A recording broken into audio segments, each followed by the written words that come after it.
செய்தித்தாள்களும் அதில் வரக்கூடிய நியூஸும் எந்தெந்த இடத்துல வைக்கிறாங்க, எந்தெந்த பேப்பரில் எந்தெந்த மாதிரி செய்தி யாருக்கு முக்கியத்துவம் கொடுக்குறாங்க அப்படிங்கிறத இன்னைக்கு அலசி ஆராய்வோம்.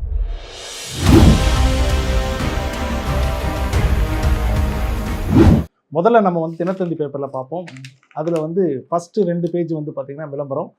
முதல் பேஜில் ஒரு விஷயத்தை கொடுத்துருக்காங்க. சட்டசபை தேர்தல் வரலாற்று சாதனை, தமிழகத்தில் 85% வாக்குப்பதிவுன்னு ஒரு செய்தியை முக்கியத்துவம் கொடுத்து போட்டிருக்காங்க. நேற்று எலெக்ஷன் நடந்தது இல்லையா, அதுக்கு இம்பார்ட்டன்ட் கொடுத்துருக்காங்க. அதிலே இன்னொன்று சொல்லியிருக்காங்க, இளம் தலைமுறை வாக்காளர்கள் ஆர்வத்துடன் ஓட்டு போட்டனர் அப்படிங்கிற ஒரு செய்தியை ஃபர்ஸ்ட் பேஜில் கொடுத்துருக்காங்க.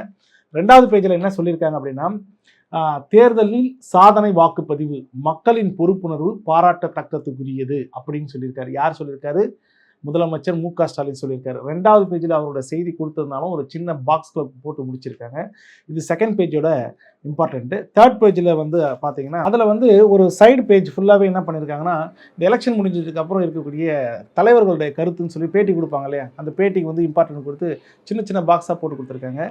அதே பேஜில் இன்னொரு முக்கியமான விஷயத்த சொல்லியிருக்காங்க. என்ன சொல்லியிருக்காங்கன்னா, விஜய் அரசியல் கட்சி ஆரம்பித்ததுக்கு அப்புறம் அவர் பலமுறை ஓட்டு போட்டிருக்காரு, இருந்தாலும் தன்னோட கட்சி ஆரம்பித்ததுக்கு அப்புறம் ஃபஸ்ட் டைம் ஓட்டு போடுறாரு அப்படிங்கிற ஒரு டைட்டிலை வச்சு விஜய்க்கு ஓட்டு போட்ட ஒரு ஃபோட்டோவோட வச்சு அந்த செய்தி கொடுத்துருக்காங்க. அடுத்ததாக தினத்தந்தியில் 4th பேஜில் பார்த்தீங்கன்னா, இந்த வேளச்சேரி தொகுதியில் ஒரு சம்பவம் நடந்திருக்கு. ரொம்ப நெகிழ்ச்சியான சம்பவம். என்னன்னாக்கா, காலைல 6:30 மணிக்கே எல்லாரும் நின்றுருக்காங்க வாக்காளர்கள் வாக்களிக்கிறதுக்கு. அதே கூட்டமாக ஒரு டாக்டர் நின்றுருக்காங்க. அந்த டாக்டர் என்ன பண்ணியிருக்காரு, 7 மணிக்கு ஓப்பன் பண்ணும்போது ஒரு சத்தமாக கேட்டிருக்காரு, சார் எனக்கு 7:30 7:40க்கு ஒரு அறுவை சிகிச்சைக்கு மெசேஜ் வந்திருக்கு, நான் போய் பண்ணணும், நீங்கள் அனுமதிச்சிங்கன்னா நான் முதல்ல ஓட்டு போட்டுக்கிறேன் அப்படின்னு சொன்ன உடனே இவருக்கு முன்னால் நின்றுட்டு இருந்த அத்தனை பேரும் அவர் சொன்ன விஷயத்தை கேட்டு, நீங்கள் முக்கியமான துறையில் இருக்கீங்க, அதனால் நீங்கள் போகணும் அப்படின்னு சொல்லிட்டு ஒரு மனிதாபிமானத்தை வெளிப்படுத்தி அவருக்கு முன்னுரிமை கொடுத்து ஓட்டு போட அனுமதிச்சிருக்காங்க. இந்த சம்பவம் குறித்து நல்ல ஒரு சின்னதாக போட்டிருந்தாலும் நல்ல செய்தி கொடுத்துருக்காங்க. இந்த செய்தி பெருசாக பேசப்பட வேண்டிய ஒரு செய்தியை நான் பார்க்குறோம். இது 4th பேஜ். அடுத்தது 5th பேஜில் துணை முதலமைச்சர் உதயநிதி ஸ்டாலின் மேலே ஒரு குற்றச்சாட்டு போட்டிருக்காங்க. இந்த எலெக்ஷன் டைமில் பார்த்தீங்கன்னா, ஓட்டு போடுற இடத்துக்கெல்லாம் சிம்பிளெல்லாம் யூஸ் பண்ணிட்டு போகக்கூடாது. ஏற்கனவே போலீஸ் பார்த்தீங்கன்னா அந்த விசில் அடிக்கிறதெல்லாம் பிடுங்கி போட்ட நியூஸ்லாம் நம்ம பார்த்துட்டு இருந்தோம். இவங்க துணை முதலமைச்சர் மேலே ஒரு குற்றச்சாட்டு வைக்கிறாங்க. ஆனால் செய்தியோட சைஸ் பார்த்தீங்கன்னா குறைந்தபட்சம் ஒரு 8லேருந்து 15 வரிக்குள்ளே முடிச்சிருக்காங்க.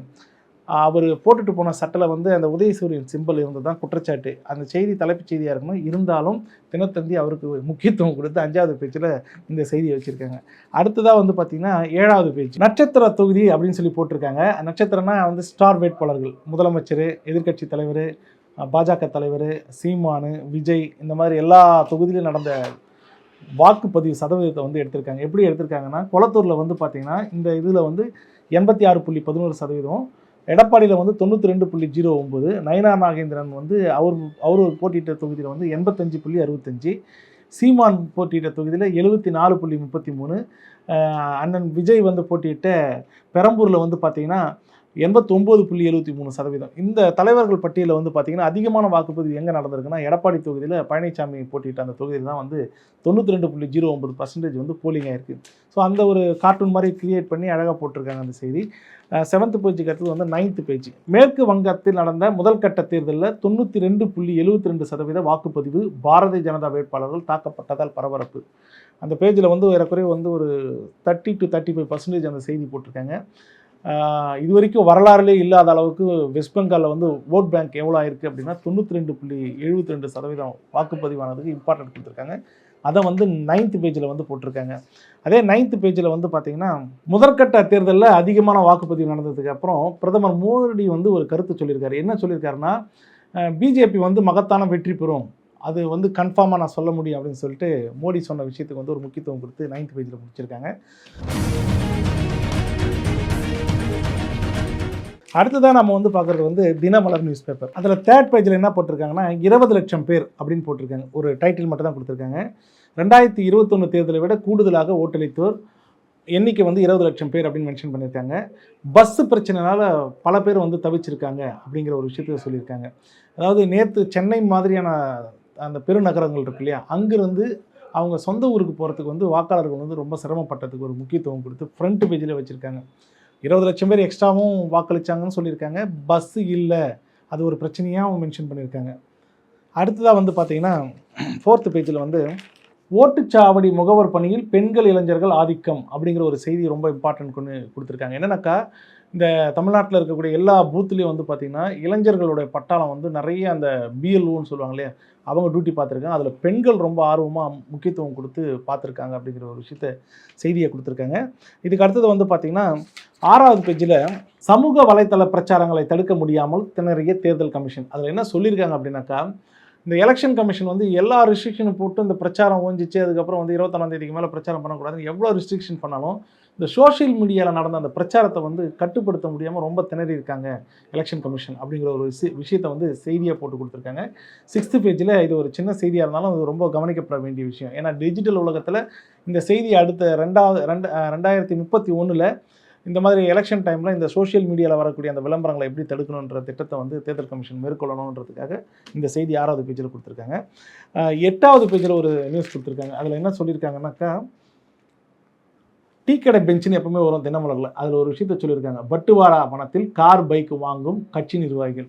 எலெக்ஷன் செலவுக்கு வந்து கட்சி நிர்வாகிகளுக்கு வந்து பணம் கொடுத்துருக்காங்க இல்லையா, வாக்காளர்களுக்கு கொடுத்துருப்பாங்க. அதுன்ற மாதிரி ஒரு ஜாலியாக ஒரு காமெடியை கொண்டு போயிருக்காங்க. அந்த பணத்தில் வந்து சரியாக டிஸ்ட்ரிபியூட் பண்ணாமல் அந்த காசை ஹோல்ட் பண்ணி நிறைய நிர்வாகிகள் வந்து கார் வாங்குறதும் பைக் வாங்குறதுக்கு புக் பண்ணுற செயலில் ஈடுபட்டிருக்காங்க அப்படின்னு சொல்லிட்டு ஒரு நக்கலான ஒரு செய்தி வந்து அழகாக கொடுத்துருக்காங்க 8th பேஜில் தினமலர்.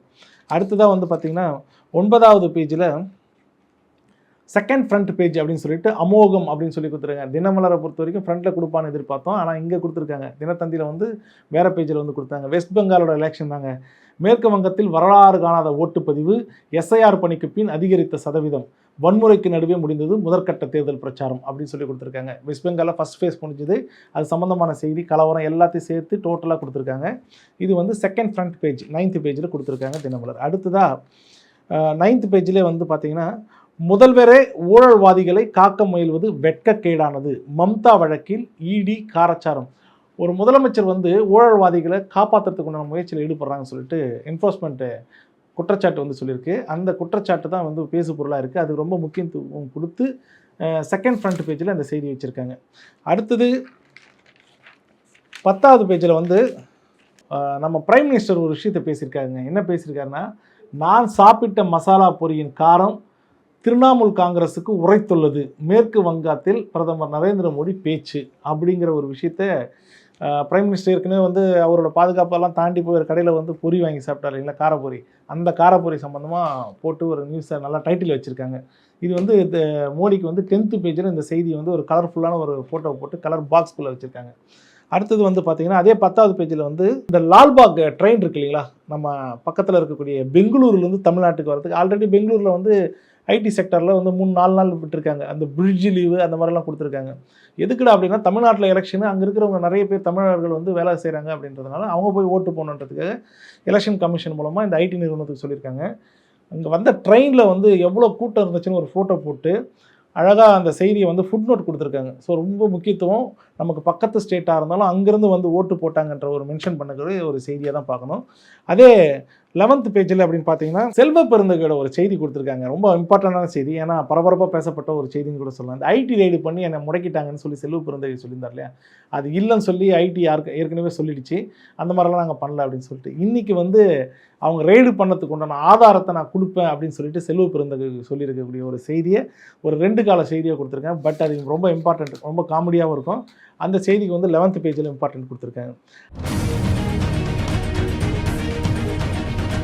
தினமணி பேப்பரை பார்ப்போம். அதில் ஃபஸ்ட் பேஜ் அப்படின்னு பார்த்தீங்கன்னா, தமிழகத்தில் 85% வாக்குப்பதிவு, வரலாறு காணாத சாதனைன்னு சொல்லிட்டு இருக்கக்கூடிய அந்த 4 முனை போட்டியில் இருக்கக்கூடிய அந்த தலைவர்களுடைய புகைப்படத்தை போட்டு அவங்க ஓட்டு போட்ட சிம்பலோட ஒரு டைட்டில் வச்சு முடிச்சிருக்காங்க. அதே ஃபஸ்ட் பேஜில் இம்பார்ட்டன்ட் கொடுத்துருக்குது இந்த வெஸ்ட் பெங்காலோட எலெக்ஷன் 92% வந்து வாக்குப்பதிவு. ஸோ இந்த பேஜை பொறுத்த வரைக்கும் தமிழ்நாட்டுக்கு இம்பார்ட்டன்ட் கொடுத்துட்டாங்க, மேற்கு வங்காளத்துக்கும் இம்பார்ட்டன்ட் கொடுத்துட்டாங்க. ஸோ தினமணியில் ஃப்ரண்ட் பேஜில் பக்காவாக கொடுத்துருக்காங்க. அடுத்ததாக செகண்ட் பேஜ் அப்படின்னு பார்த்தீங்கன்னா, வெறிச்சோடிய சென்னை மாநகர சாலைகள்னு ஒரு 2 ஃபோட்டோ போட்டு ஃபுட் நோட் கொடுத்துருக்காங்க. அதாவது ரொம்ப வருஷத்துக்கு அப்புறம் சென்னையில் வந்து பார்த்திங்கன்னா, இந்த பொங்கல் தீபாவளி டைமில் தான் வந்து வெறிச்சோடி போய் இருக்கும். இங்கே இருக்கக்கூடிய மக்கள் எல்லாம் அவங்க சொந்த ஊருக்கு போய் கொண்டாடுவாங்க. ஆனால் நேற்று சென்னை வந்து வெறிச்சோடி போயிருக்கிறது அப்படிங்கிற ஒரு விஷயத்த சொல்லியிருக்காங்க. ஏன்னா இது ஃபஸ்ட் டைம் வந்து 2026 எலெக்ஷனுக்காக வந்து இவ்வளோ பேர் வந்து பஸ்ஸை பிடிச்சிட்டு போனாங்க, அதனால தான் சென்னை வெறிச்சோடி போயிருக்குன்ற மாதிரி ஒரு ஃபுட் நோட்டோட ஒரு செய்தி கொடுத்துருக்காங்க. ஸோ இது வந்து தினமணியோட செகண்ட் பேஜ். அதுக்கடுத்தது வந்து பார்த்திங்கன்னா 4th பேஜில் வந்து ரொம்ப முக்கியமான ஒரு செய்தி கொடுத்துருக்காங்க. அது என்னென்னா, ஜனநாயக கடமையாற்றிய மனநல காப்பகவாசிகள் அப்படின்னு ஒரு பாக்ஸ் நியூஸாக கொடுத்துருக்காங்க. ரொம்ப இம்பார்ட்டண்ட்டாக பார்க்கணும். என்னன்னாக்கா இந்த செய்தியோட முக்கியத்துவம் பாருங்கள், மனநல காப்பகத்தில் இந்த மனநலம் பாதிக்கப்பட்ட மக்கள் இருப்பாங்க இல்லையா, அவங்கள ரிக்கவர் ஆகி வெளியே போகிறவங்களும் இருப்பாங்க. ஏறக்குறைய அவங்க ரிக்கவர் ஆகிட்டு அந்த ஸ்டேஜில் இருப்பாங்க இல்லையா, க்யூர் ஆகிருக்கும். இருந்தாலும் அவங்களும் ஓட்டு போடணுன்ற ஒரு இம்பார்ட்டன்ட் கொடுத்து அங்கே வந்து அவங்களுக்கு தனியாக ஒரு வாக்குச்சாவடி மையத்தை அமைச்சு அதில் ரிக்கவர் ஆகிட்டு வெயிட் பண்ணிட்டு இருப்பாங்க பாரு, போகிறதுக்காக, வெளியில் போகிறதுக்காக. அந்த மக்களும் வாக்களிக்க வச்சுருக்காங்க எலெக்ஷன் கமிஷன். ரொம்ப பாராட்டுக்குரிய ஒரு விஷயமாக தான் பார்க்கணும். ஓட்டு போட்டதுக்கப்புறம் அவங்களும் சொல்லியிருக்காங்க, இந்த கல்வி வளர்ச்சி பொருளாதாரத்தை பற்றி எங்களுக்கும் தெரியும், நாங்கள் இருந்தால் உள்ளே இருந்தாலும் எங்களுக்கு தெரியும் அப்படிங்கிற ஒரு செய்தியை வந்து நல்லா அழகாக கொடுத்துருக்காங்க தினமணியோட 4th பேஜில். அடுத்ததாக தினமணியில் வந்து பார்த்திங்கன்னா 6th பேஜ். முக்கியமான செய்தி என்னென்னா, வனப்பகுதியில் 28 கிலோமீட்டர் நடந்து சென்று வாக்களித்த காணி மக்கள்னு ஒரு டைட்டில் கொடுத்துருக்காங்க. ரொம்ப மனசை வந்து ஒரு உறுத்தக்கூடிய ஒரு செய்தியாக தான் பார்க்கணும். என்னன்னாக்கா, அம்பாசமுத்திரம்னு ஒரு தொகுதி இருக்கு இல்லைங்களா, அங்கே வந்து இஞ்சிக்குழி காணி குடியிருப்பு அப்படிங்கிற ஒரு ஊர் இருக்குது. அந்த ஊரில் இருக்கக்கூடிய மக்கள் வந்து ஓட்டு போடுறதுக்கு வனப்பகுதி காட்டுக்குள்ளே ஒரு 28 கிலோமீட்டர் ட்ராவல் பண்ணி ஓட்டு இவங்க மொத்தமாகவே அந்த இஞ்சிக்குழி அப்படிங்கிற பகுதியில் வந்து இருக்கக்கூடிய மக்கள் வந்து 27 வாக்காளர்கள். இவங்க 28 கிலோமீட்டர் வந்து பை வாக்கில், அதுவும் காட்டுக்குள்ளே நடந்து போய் ஓட்டு போட்ட விஷயத்தை வந்து செய்தி முக்கியத்துவம் கொடுத்துருக்காங்க. அங்கே ஸ்ரீதரன் சொல்லிட்டு ஒருத்தர் சொல்லியிருக்காரு. என்ன சொல்கிறாருனாக்கா, நாங்கள் 40 வருஷமாக இப்படி தான் போய் ஓட்டு போடுறோம் அப்படின்னு சொல்லியிருக்காங்க. இது வந்து எலெக்ஷன் கமிஷன் பார்க்கணும். அடுத்ததாக 9th பேஜில் வந்து ஒரு கட்டுரை ஒன்று கொடுத்துருக்காங்க. ரொம்ப இம்பார்ட்டண்ட்டான கட்டுரை. என்னன்னாக்கா, அந்த கட்டுரை எழுதின ஒரு பேர் வந்து பேனா மாறன் அப்படின்னு அந்த நபர் வந்து ஒரு கட்டுரை கொடுத்துருக்குறாரு. அதுக்கு டைட்டில் பாருங்கள், அவசர தேவை இன்னொரு எஸ்ஐஆர் அப்படின்னு ஒரு டைட்டில் கொடுத்துட்டு நல்லா ஒரு பெரிய கட்டுரையை வந்து ஆர்டிக்கலாக எழுதியிருக்காரு அந்த நபர். அதில் முக்கியமான ஹெட்லைன் நீங்கள் பார்க்க வேண்டியது என்னன்னாக்கா, அவர் சொல்லியிருக்கிறதுலே, குடும்ப அட்டைகளின் எண்ணிக்கை என்பது குடும்பங்களின் எண்ணிக்கை தானே, குடும்பங்களுக்கான சிலிண்டர் இணைப்பு என்பது அதே எண்ணிக்கையில் தானே இருக்க வேண்டும். ஆனால் 20 கோடி குடும்ப அட்டைகள் மட்டுமே உள்ள இந்தியாவில் 33 கோடி சிலிண்டர் இணைப்புகள் உள்ளன. அது எப்படின்னு கேட்குறாரு. இதுக்காக தான் வந்து இன்னொரு எஸ்ஐஆர் வந்து இந்தியாவுக்கு போடணும் அப்படிங்கிற ஒரு செய்தியை முக்கியத்துவம் கொடுத்து நல்ல ஆர்டிக்கல் எழுதியிருக்காரு. அது வந்து பார்த்திங்கன்னா தினமணியில் 8வது பேஜில் வந்து வச்சுருக்காரு. தினகரனில் ஃபஸ்ட் பேஜ் பார்த்தோம் அப்படின்னா, காலை 7 மணிக்கே வாக்குச்சாவடிகளில் ஆர்வத்துடன் குவிந்த மக்கள், தமிழ்நாட்டில் 85% வாக்குப்பதிவு, கரூர் மாவட்டத்தில் அதிக வாக்குகள், கன்னியாகுமரி மாவட்டத்தில் குறைவு அப்படின்னு நல்லா ஹெட்லைனை வச்சு அழகாக தமிழ்நாடு பற்றின செய்திகளை கொடுத்துருக்காங்க தினகரன். அதே பேஜில் கீழே என்ன கொடுத்துருக்காங்கன்னா, 152 தொகுதிகளில் முதல் கட்ட தேர்தல் வந்து முடிஞ்சிடுச்சு வெஸ்ட் பெங்காலில். அங்கே வந்து பார்த்திங்கன்னா 92% வந்து ஓட் போல் ஆயிருக்கு அப்படிங்கிற ஒரு விஷயத்தை மென்ஷன் பண்ணியும், அங்கே நடந்த கலவரத்துக்கு உண்டான 2 ஃபோட்டோவும் போட்டு ஃபஸ்ட் பேஜில் கொடுத்துருக்காங்க. 2வது பேஜில் அப்படின்னு பார்த்தீங்கன்னா, இந்த 6.27 லட்சம் பேர் பயணம், சென்னையிலேருந்து மட்டும் வெளியூருக்கு போய் ஓட்டு போட்டாங்க இல்லையா பஸ்ஸு மூலமாக, டோட்டல் குவான்டிட்டி இவங்க கொடுத்துருக்காங்க. 6.27 லட்சம் பேர் பஸ்ஸில் ட்ராவல் பண்ணி போய் அவங்க சொந்த ஊரில் ஓட்டு போட்டிருக்காங்க அப்படிங்கிற ஒரு செய்தியை அழகாக கொடுத்துருக்காங்க. பட் பெரிய செய்தினாலும் சின்ன செய்தி கொடுத்துருக்காங்க. இது தகவலுக்காக நம்ம பயன்படுத்திக்கணும். 2nd பேஜில் அந்த செய்தியை கொடுத்துருக்காங்க. அடுத்ததாக 3rd பேஜில் வந்து விஜய் போட்டியிட்ட தொகுதிகளில் மக்கள் ஆதரவு குறைவு அப்படின்னு சொல்லிட்டு ஒரு சைடில் நியூஸ் கொடுத்துருக்காங்க. அந்த நியூஸை உள்ளே போய் படிக்கும்போது தான் தெரியுது, அவங்க வந்து விஜய்க்கு வந்து ஓட்டு போட்ட அந்த இளம் தலைமுறைகளோட எண்ணிக்கையே வந்து ரொம்ப குறைவுங்கிற மாதிரி ஒரு மாதிரி இறக்கியே வச்சு பேசியிருக்காங்க. அந்த செய்தியோட உண்மைத்தன்மை என்ன அப்படிங்கிறது பார்த்தோம்னா, நம்ம மே 4ஆம் தேதி ஒரு 11 மணிக்கு மேலே தான் தெரியும். இருந்தாலும் ஒரு ஓரத்தில் வந்து விஜய் ஏதாவது சொல்லணுமேன்றதுக்காக செய்தி வச்ச மாதிரி 3rd பேஜில் இந்த விஜயோட செய்தி வச்சுருக்காங்க. அடுத்ததாக 5வது பேஜில் ஒரு விஷயத்தை கொடுத்துருக்காங்க, வரிசையில் நின்று வாக்களித்த நீதிபதிகள் அப்படிங்கிறவங்க வந்து நம்ம மாநிலத்தில் உயர்நீதிமன்ற நீதிபதிகள் இருக்காங்க இல்லையா, அவங்கெல்லாம் வந்து எலெக்ஷன் அப்படிங்கிறத மைண்டில் வச்சு அவங்களுடைய அந்த பதவிக்கு உண்டான இதுவும் இல்லாமல் நார்மலாக வந்து பீப்புளாக நின்று ஓட்டு போட்ட நம்ம உயர்நீதிமன்ற தலைமை நீதிபதி எங்கே போட்டிருக்காரு, மற்ற நீதிபதிகள்லாம் எங்கே வந்து வாக்களிச்சிருக்காங்க அப்படிங்கிற ஒரு செய்தி வந்து 5th பேஜில் கொடுத்துருக்காங்க. ஸோ நல்ல செய்தி தான், அவங்களும் வந்து ஓட்டு போட்டாங்க அப்படிங்கிறத மென்ஷன் பண்ணி 5th பேஜில் செய்தியாக கொடுத்துருக்காங்க. அடுத்ததாக வந்து 7th பேஜில் ஒரு நல்ல நியூஸ் ஒன்று கொடுத்துருக்காங்க. நாங்குநேரி அருகே வந்து பரபரப்பு, கிராமமே புறக்கணிப்பு, 969 ஓட்டும் போச்சு அப்படின்னு ஒரு டைட்டில் வச்சுருக்காங்க. இது என்ன மேட்டர்னாக்கா, இந்த நாங்குநேரி அருகே இருக்கக்கூடிய பெருமாப்பத்து கிராமம்னு ஒரு வில்லேஜ் இருக்குது இல்லைங்களா, அங்கே வந்து மார்ச் மாதம் ஒரு சம்பவம் நடந்துச்சு. ஒரு 9 பேர் கொண்ட கும்பல் அந்த ஊருக்குள்ளே நுழைஞ்சி சர்ற மாதிரி பப்ளிக்கை வெட்டும்போது 2 பேர் செத்து போயிட்டாங்க, 4 பேர் ஹாஸ்பிட்டலில் அட்மிட் ஆகிட்டாங்க. அதுக்குண்டான நீதியை வந்து சரியான முறையில் வந்து வழங்கலை அப்படின்னு சொல்லிட்டு அந்த ஊர் மக்கள் எல்லாம் என்ன பண்ணியிருக்காங்கன்னா, அந்த ஒரு வாக்குச்சாவடி பூத்து, அந்த பூத்தில் வந்து நாங்கள் ஓட்டு போடணும்னு முடிவு பண்ணியிருக்காங்க. அதுக்காக யாருமே ஓட்டு போடல. 969 ஓட்டு போட வேண்டிய நபர்கள் ஒருத்தருமே வந்து பூத்து பக்கம் போகலை அப்படிங்கிற ஒரு செய்தி முக்கியத்துவம் கொடுத்துருக்காங்க. அதையும் தாண்டி அந்த பூத்தில் 2 பேர் ஓட்டு போட்டிருக்காங்க. இவங்க யார் அப்படின்னா, இவங்க போலீஸ் பாதுகாப்போடு வந்து போட்டிருக்காங்க. இந்த எஸ்ஐஆரில் வந்து அட்ரஸ் மாறி வந்திருக்கு. அந்த நபர்களை மட்டும் கூப்பிட்டு வந்து ஓட்டு போட்டு போயிருக்காங்க. மற்ற மக்களெல்லாம் ஓட்டு போடல. அது ஒரு சின்ன நியூஸாக கொடுத்துருக்காங்க. அதே நியூஸ்க்குள்ளே ஒரு பாக்ஸ் நியூஸ் கொடுத்துருக்காங்க. ரொம்ப இம்பார்ட்டண்ட்டான நியூஸு. இந்தியாவே பேசப்பட்ட நியூஸ் தான் சொல்ல முடியும். இந்த வேங்க வயலில் வந்து மனித கழிவு வந்து பயன்படுத்தி அந்த தண்ணி குடித்தாங்க இல்லையா, அந்த பகுதியில் இருக்கக்கூடிய மக்களை பற்றி போட்டிருக்காங்க. அங்கே ஒரு வாக்குச்சாவடி இருந்திருக்குங்க. அந்த வாக்குச்சாவடியில் வந்து பார்த்திங்கன்னா ஏறக்குறைய வந்து இத்தனை நாள் போராட்டத்தில் நாங்கள் ஈடுபட்டுருக்கோம், எங்களுக்கு நீதி கிடைக்கல இந்த வேங்க வயல் விவகாரத்தில், அந்த மனித கழிவு சம்பந்தமாக என்ன பண்ணியிருக்கீங்க, எங்கள் மேலே குற்றம் சாட்டுறீங்க அப்படிங்கிற ஒரு விஷயத்தை அந்த மக்கள் பதிவு பண்ணணுன்றதால புறக்கணிக்கிறதுன்னு முடிவு பண்ணியிருக்காங்க. அந்த ஒரு பூத்தில் 69 பேர் இருக்காங்க வேங்க வயலில் சேர்ந்தவங்க. அந்த வேங்க வயலில் சேர்ந்தவங்க ஒருத்தர் கூட ஓட்டு போடல அப்படிங்கிற ஒரு செய்தியை, சின்ன செய்தியை போட்டிருக்காங்க. சம்பவம் நடக்கும்போது டிவிலலாம் பெரிய பெரிய செய்தியாக போட்டுட்டு இருந்தாங்க. இப்படி ஒரு 69 பேரோட ஓட்டு அங்கே போடாமல் போன ஒரு நியூஸை வந்து பேப்பரும் சின்னதாக போட்டிருக்கு. டிவியில் நாம் பார்த்ததா தெரியல. இது 7th பேஜோட நிலைமை.